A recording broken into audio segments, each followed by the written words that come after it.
Hi hello ನಮಸ್ಕಾರ. Education master YouTube ಚಾನಲ್ಗೆ ತಮಗೆಲ್ಲರಿಗೂ ಸ್ವಾಗತ ಸುಸ್ವಾಗತ. ದ್ವಿತೀಯ PUC 100% ಬಹುಮುಖ್ಯವಾದ ಪ್ರಶ್ನೆ ಉತ್ತರಗಳನ್ನದವರಿಲ್ಲಿ ನಾಳೆ ಎಕ್ಸಾಮ್ಕ ಫಿಕ್ಸ್ ಕ್ವೆಶನ್ಗಳನ್ನು ಇವ್ದವ.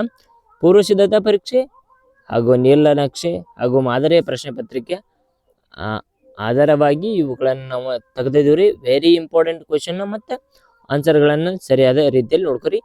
ಇಲ್ಲಿ ಒಂದು ಅಂಕದ ಬಹು ಪ್ರಶ್ನೆಗಳನ್ನು ನೋಡಿ ಬರ್ರಿ. ನಮ್ಮ ಚಾನಲ್ ಇನ್ನೂ ಯಾರು ಸಬ್ಸ್ಕ್ರೈಬ್ ಮಾಡಿಲ್ಲ ಹಾಗೆ ಸಬ್ಸ್ಕ್ರೈಬ್ ಮಾಡ್ರಿ. ವೆರಿ ಇಂಪಾರ್ಟೆಂಟ್ ರೀ ಇವ ಕ್ವಶನ್. ಅಂದ್ರೆ ಈ ಫಿಕ್ಸ್ ಕ್ವಶನ್ ಇವ ವೆರಿ ಇಂಪಾರ್ಟೆಂಟ್. ಸರಿಯಾದ ರೀತಿಯಲ್ಲಿ ಉಪಯೋಗ ಮಾಡ್ಕೊರಿ ಇವನ್ನ. ಒಂದು ಅಂಕದ ಪ್ರಶ್ನೆಗಳನ್ನ ನೋಡ್ರಿ. ಬಹು ಆಯ್ಕೆಯ ಪ್ರಶ್ನೆಗಳು ಯಾವ್ಯಾವ ಬರ್ತಾವ. ರಾವಣನಿಗೆ ಯಾರ ಮೇಲೆ ವೈರಾಗ್ಯ ಮೂಡಿತು. ತದನಂತರ ಗುರು ಹೇಗೆ ವರ್ತಿಸಬಾರದು. ಹಾಗೇನು ಏನೆಂದು ಉಪೇಕ್ಷಿಸಬಾರದು. 4th ಯಾರ ಕೈಯಲ್ಲಿ ದರ್ಪವಿದ್ದು ಫಲವಿಲ್ಲ. 5th ಸೀತೆಯ ತೃಣ ಸಮಾನವೆಂದು ಏನೇನು ಭಾವಿಸಿದಳು. ತದನಂತರ 6th ಟೆಲಿಕಾಂ ಸಿಬ್ಬಂದಿ ಮುಸ್ಕರ ಹೊಡೆದು ಇವರ ವಿರುದ್ಧ. ತದನಂತರ 7 ಬಸಲಿಂಗನಿಗೆ ಹುಣ್ಣಾಗಿದ್ದ ಕಣ್ಣು ಯಾವುದು. ತದನಂತರ 8 ಇದರಿಂದ ಪರಿಮಳ ಹರಿಯಬಹುದು. 9 ದುರ್ಜನರ ಎಂತಹ ಮಾತಿಗೆ ಕೊನೆಯಿಲ್ಲ ಎಂದು ಪುರಂದರದಾಸರು ಹೇಳಿದ್ದಾರೆ.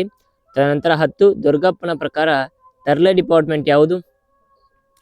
ತದನಂತರ 11 ಕಲಾಂ ಅವರ ಆತ್ಮಚರಿತ್ರೆ. 12 ಫಾರೆಸ್ಟ್ ಡಿಪಾರ್ಟ್ಮೆಂಟ್ ನಂಬರ್ 1 ಎನಿಮಿಗಳು. ತದನಂತರ 13 ಹಣತೆಯಲ್ಲಿ ಹೊಸದು ಭರ್ತಿಯಾಗುವುದು ಇದು. 14 ಚಿತ್ತವನ್ನು ಇದಕ್ಕೆ ಹೋಲಿಸಲಾಗಿದೆ. ತದನಂತರ ಎಲ್ಲವೂ ಪ್ರಶ್ನೆ ವೆರಿ ಇಂಪಾರ್ಟೆಂಟ್ ಆದರೂ 1 ಅಂಕದ. ತದನಂತರ ಬಿಟ್ಟ ಸ್ಥಳ ನೋಡ್ರಿ ಇಂಪಾರ್ಟೆಂಟ್ 100% ಅಂದ್ರೆ 100%. Second PUC Kannada very important ಇವ ಬರ್ತಾವ್ರಿ ಕ್ವಶನ್. ಫಸ್ಟ್ ದುರಾಸೆಯ ಹುಡುಗನನ್ನು ನಿರಾಕರಿಸಿದವರು ಯಾರು. ಸೆಕೆಂಡ್ ದನಿಗಳ ಹೊಳೆಯ ಸೂಚಿಸಿದ್ದು. ತದನಂತರ 3 ಶೇಷನು ರಾಮಾಯಣ ಕಥೆ ಡ್ಯಾಶನಿಗೆ ಹೇಳಿದ. ತದನಂತರ 4 ದನಿಗಳ ಮನೆಯ ಪಕ್ಕದಲ್ಲಿ ಹರಿಯುವ ಹೊಳೆ ಯಾವುದು.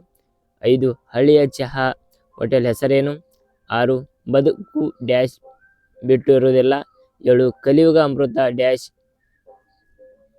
8 ವಿಜ್ಞಾನದ ಅಡಿಪಾಯವೇ ಡ್ಯಾಶ್.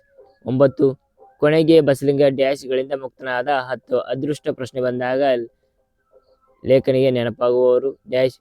11 ಹಳ್ಳಿಯ ಹೋಟೆಲ್ಗಳಲ್ಲಿ ಡ್ಯಾಶ್ ದೇವತೆಗಳ ದರ್ಶನವಾಗುತ್ತದೆ. 12 ಕಲಾಂ ಅವರ ಶಾಲೆಗೆ ಕಳಿಸುವಂತೆ ಪ್ರೇರೇಪಿಸಿದವರು ಯಾರು. 13 ಕನ್ನಡ ಕಸ್ತೂರಿ ಎಲ್ಲವೇ ಎಂದವರು ಡ್ಯಾಶ್. ತದನಂತರ 2 ಅಂಕದ ಪ್ರಶ್ನೆ ಸ್ನೇಹಿತರೆ ವೆರಿ ಅತಿ ಮುಖ್ಯವಾದ 2 ಅಂಕದ ಪ್ರಶ್ನೆ ಉತ್ತರಗಳನ್ನು ನೋಡಿ. ಇಲ್ಲಿ 2 ಅಂಕದ ಪ್ರಶ್ನೆ ಉತ್ತರಗಳನ್ನು ಯಾವ ರೀತಿ ಇದಾವ ಎಂಬುದನ್ನು ಸರಿಯಾದ ರೀತಿಯಲ್ಲಿ ನೋಡ್ರವ. ಫಿಕ್ಸ್ ಕ್ವಶನ್ ಎಷ್ಟೆಷ್ಟು ರಿಪೀಟ್ ಆಗ್ಯಾವ ಎಂಬುದನ್ನು ಬರ್ತಿದ್ದೀನಿ. ಇದು 3 ಸಲ ಆಗೈತ್ರಿ. ಇದು 3 ಸಲ, ಇದು 3 ಸಲ, ಇದು 4 ಸಲ ಒಳ್ಳೆ ರಿಪೀಟ್ ಆದ ಕ್ವಶನ್ಗಳನ್ನು ತೆಗೆದಿದ್ದೀವಿ ನಾವು. ನಿಮಗೆ ವೆರಿ ಇಂಪಾರ್ಟೆಂಟ್ ಕ್ವಶನ್ ಇದಾವೆ. ಇವನ್ನ ಸರಿಯಾಗಿ ನೋಡ್ರಿ. ಎಕ್ಸಾಮ್ ಒಳಗ ಸರಿಯಾದ ಉತ್ತರಗಳನ್ನು ಬರೀರಿ. ಪ್ರಶ್ನೆಗಳನ್ನ ವೆರಿ ಇಂಪಾರ್ಟೆಂಟ್ ಒಳ್ಳೆ ರಿಪೀಟ್ ಆಗಿದ್ದ ಕ್ವಶನ್ಗಳನ್ನ ಅದಾವ ನೋಡ್ಕೊರಿ ಸರಿಯಾದ ರೀತಿಯಲ್ಲಿ. ಗದ್ಯ ಭಾಗದಲ್ಲಿ ನೋಡೋಣ ಬರ್ರಿ. ಅವು ವೆರಿ ಇಂಪಾರ್ಟೆಂಟ್ 1 ಅಂಕದ ಗದ್ಯ ಭಾಗ ಇವು. ದೀರ್ಘ ಗದ್ಯ ಭಾಗ ಒಳಗ 2 ಅಂಕದ ಪ್ರಶ್ನೆಗಳನ್ನ ವೆರಿ ಇಂಪಾರ್ಟೆಂಟ್ ಇವರ. ಕೃಷ್ಣೇಗೌಡನ ಆಣೆ ಈ ಚಾಪ್ಟರ್ನ ವೆರಿ ಇಂಪಾರ್ಟೆಂಟ್.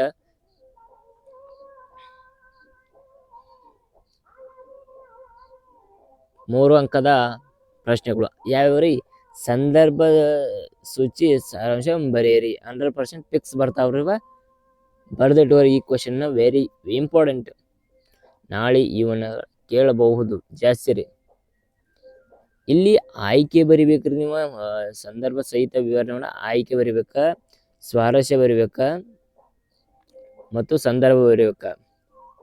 ಇವನ 3 ಕರೆಕ್ಟ್ ಆಗಿ ಕಲಿ ಭೀಮನೆ ಮಿಡುಕುಳ್ಳ ಗಂಡ. ಅದ ಸಂದರ್ಭ ಯಾವ ಸಂದರ್ಭ ಒಳಗೆ ಬರ್ತೈತಿ ಆಯ್ಕೆ ಆಕರ ಗ್ರಂಥ ಯಾವುದ, ಎದರ ಮೇಲೆ ಆಯ್ದುಕೊಳ್ಳಲಾಗಿದೆ ಅದನ್ನು ಬರಿಬೇಕು, ಸ್ವಾರಸ್ಯನ ಬರಿಬೇಕು. ಅದೇ ರೀತಿ ಇವುಗಳನ್ನ ಎಲ್ಲವನ್ನ ಸರಿಯಾಗಿ ನೋಡ್ಕೊರಿ. ಇವು ವೆರಿ ವೆರಿ ಇಂಪಾರ್ಟೆಂಟ್. ನಿಮಗೆ ಇಲ್ಲಿ 13 ಅದಾವ್ರಿ, ಸಂದರ್ಭ ಸಹಿತ ವಿವರಣೆ 13. ಇಟ್ಟು 13 ಮಾಡಿರಂದ್ರ ನಿಮಗೆ ವೆರಿ ಇಂಪಾರ್ಟೆಂಟ್ ಕ್ವಶನ್ಗಳನ್ನ ಅದಾವ, ರಿಪೀಟೆಡ್ ಕ್ವಶನ್ ಅದಾವ. ತದನಂತರ 4 ಅಂಕದ ಪ್ರಶ್ನೆಗಳು ಮೋಸ್ಟ್ ಇಂಪಾರ್ಟೆಂಟ್ ಇದು, ಮೋಸ್ಟ್ ಇಂಪಾರ್ಟೆಂಟ್ ಎಕ್ಸಾಮ್ಕ ಪಿಕ್ಸ್ ಕ್ವಶನ್ಗಳನ್ನ ಇವ ಬೀಳ್ತಾವ. ಅದೇ ರೀತಿ ನೋಡಿ ಬರ್ರಿ. ಫಸ್ಟ್ ಒನ್ ಯಾವುದಂದ್ರ, ನಗರದ ಜೀವನದ ಯಾತ್ರಿಕ ವಿವರಗಳನ್ನ ಮುಂಬೈ ಜಾತಕ ಕವಿಯಲ್ಲಿ ಹೇಗೆ ಚಿತ್ರಿತವಾಗಿದೆ ವಿವರಿಸಿ. ಮುಂಬೈ ಜಾತಕ ಯಾವ ರೀತಿ ಚಿತ್ರವಾಗಿದೆ ಎಂಬುದನ್ನ ವಿವರಣೆ ಮಾಡ್ರಿ ಎಂಬುದನ್ನ ಕವಿ ಯಾವ ರೀತಿ ವ್ಯಕ್ತಪಡಿಸ್ಯಾನ ಎಂಬುದನ್ನು ತಿಳಿಸ್ರಿ ಅಂತ ಹೇಳಿದ್ದಾರೆ. ತದನಂತರ 2, ಶಿವಪಥವನ್ನು ಅರಿದವ ಭಕ್ತಿಯ ನಿರತಕವೆಂಬುದನ್ನ ಬಸವಣ್ಣವರ ಯಾವ ಉದಾಹರಣೆಗಳ ಮೂಲಕ ತಿಳಿಸಿದ್ದಾರೆ. ಬಸವಣ್ಣವರ ಶಿವಪಥನ ಅರಿಯೋಣ ಭಕ್ತಿ ಯಾವ ರೀತಿ ಎಂಬುದನ್ನ ತಿಳಿಸ್ರಿ ಅಂತ ಹೇಳೋಣ. ತದನಂತರ 3, ವಾಲ್ಪರೈ ಬಂದ ಮಾರ್ಸ್ ಅಲ್ಲಿ ಹೇಗೆ ನೆಲೆಯೂರಿದ ವಿವರಿಸಿ ಅಂತ ಕೇಳ್ತಾರ. ಅದನ್ನ ಸರಿಯಾದ ರೀತಿಯಲ್ಲಿ ವಿವರಣೆ ಮಾಡ್ರಿ. ಇದು 4 ಪೇಜ್ ಆಗ್ಬೇಕ್ರಿ, ಸಾರಿ 3 ಪೇಜ್, 3.5 ಪೇಜ್ ಆದ್ರೆ ನಡಿತೈತ್ರಿ. ಟೆಲಿಕಾಂ ಲೈಮನ್ 4ನೇದು ಯಾವ್ದ್ರಿ, ಟೆಲಿಕಾಂ ಲೈಮನ್ ತಿಪ್ಪಣ್ಣ ಸಾವಿನ ಸಂದರ್ಭವನ್ನ ವಿವರಣೆ ಮಾಡ್ರಿ ಅಂತ ಹೇಳಿದಾರ. ತದನಂತರ 5, ಆನೆ ಮತ್ತು ಮಾವುತ ವೇಲಾಯುಧನನ್ನು ಸಾಗಾಕಲು ಮಠದವರು ಹವಣಿಸಿದೇಕೆ. ಇಲ್ಲಿ ಆನೆ ಮತ್ತು ಮಾವುತಗಳನ್ನ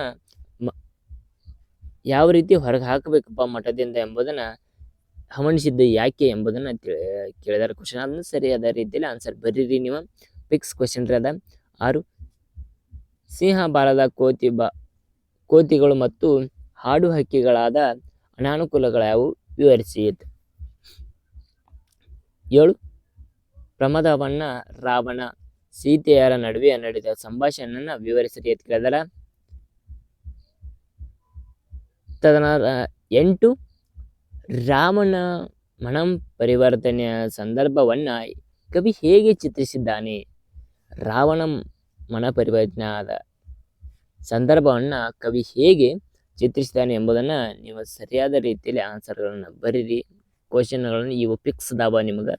ಅದೇ ರೀತಿ 9, ಬ್ರಿಟಿಷರ ಬರುವ ಮೊದಲು ವಾಲ್ಪರೈ ಹೇಗಿತ್ತು. ಬ್ರಿಟಿಷರ ಬರುವ ಮೊದಲು ವಾಲ್ಪರೈ ಯಾವ ರೀತಿ ಇತ್ತು ಎಂಬುದನ್ನ ತಿಳಿಸಿರಿ ಅಂತ ಹೇಳಿದಾರ. 10, ತನಗಾದ ಅವಮಾನವನ್ನ ದ್ರೌಪದಿ ಭೀಮನಿಗೆ ಹೇಳಿಕೊಂಡ ಬಗೆಯನ್ನ ವಿವರಿಸಿರಿ.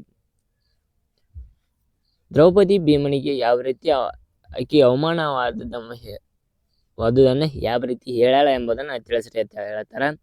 ತದನಂತರ 11, ಮುಸುರೆ ಪಾತ್ರೆಯ ನೀರು ಪಾಲದವು ಹೇಗೆ, ಅವುಗಳನ್ನ ಇದನ್ ಮಾಡ್ರಿ ಅಂತ ಹೇಳ್ತಾರ.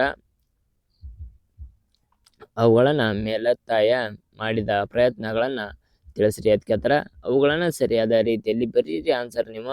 ಮುಸುರೆ ಪಾತ್ರೆಗಳನ್ನ ನೀರು ಪಾಲುವುದು ಹೇಗೆ, ಅವುಗಳನ್ನ ಮೇಲೆತ್ತಲು ಯಾವ ರೀತಿಯ ಪ್ರಯತ್ನವನ್ನ ಮಾಡ್ತಾಳ ಎಂಬುದನ್ನ ತಿಳಿಸ್ರಿ ಅಂತ ಕೇಳ್ತಾರ. 12, ದ್ರೌಪದಿಯ ಅವಮಾನಗೊಳಗಾದ 3 ಪ್ರಸಂಗಗಳ್ಯಾವು, ಅವುಗಳನ್ನ ತಿಳಿಸ್ರಿ. ಹಂತ ಹಂತವಾಗಿ ಅವುಗಳನ್ನ 3 ತಿಳಿಸ್ರಿ ಎಂಬುದನ್ನ ಹೇಳಿದಾರ. ಅದೇ ರೀತಿ ನಮ್ಮ ಚಾನಲ್ ಇನ್ನು ಯಾರು ಸಬ್ಸ್ಕ್ರೈಬ್ ಮಾಡಿಲ್ಲ ಆಗ ಸಬ್ಸ್ಕ್ರೈಬ್ ಮಾಡ್ರಿ, ಆಗ ಸಪೋರ್ಟ್ ಮಾಡ್ರಿ. Second PUC Kannada exam very very important question ರೀ ಇವ. ಸರಿಯಾದ ರೀತಿಯಲ್ಲಿ ನೀವು ಉಪಯೋಗ ಮಾಡ್ಕೊರಿ, ಅವುಗಳನ್ನು ನೋಡ್ರಿ, ಸರಿಯಾದ ಆನ್ಸರ್ಗಳನ್ನು ನೀಡ್ರಿ. ಯಾರು ಚಿತ್ತಕಾಟ್ ಮಾಡಕ್ಕೆ ಹೋಗ್ರಿ, ಎಕ್ಸಾಮ್ದಾಗ ಸರಿಯಾದ ರೀತಿಯಲ್ಲಿ ಬರೀರಿ. ನನಗೆ ಬರುವುದಿಲ್ಲ, ನನಗೆ ಬಂದರೂ ನನಗೆ ಟೈಮ್ ಸಲ್ಲ ಮಾಡಿಬಿಡ್ರಿ. 3 ತಾಸು ಕರೆಕ್ಟನ್ನು ಉಪಯೋಗ ಮಾಡ್ಕೊರಿ. ನೀವು 80 ಅಂಕಗಳನ್ನು ತೆಗೆದುಕೊಳ್ಳಬೇಕು. ತದನಂತರ 13ನೇ ಪ್ರಶ್ನೆ, ಚಿನ್ನಮ್ಮ ಬೆಳ್ಳಿ ಲೋಟವನ್ನು ಮತ್ತೆ ಹೊಳೆಗೆ ಎಸೆಯಲು ಕಾರಣವೇನು ಎಂಬುದನ್ನು ವಿವರಣೆ ಮಾಡ್ರಿ ಅಂತ ಕೇಳಿದಾರೆ. ತದನಂತರ 14 ಲಾಸ್ಟ್ ಒಂದು ಕ್ವಶನ್ ರೀ. 14 ವೇಲಾಯುಧನ ಹೆಂಡತಿಯ ಆನೆಯ ಬಗ್ಗೆ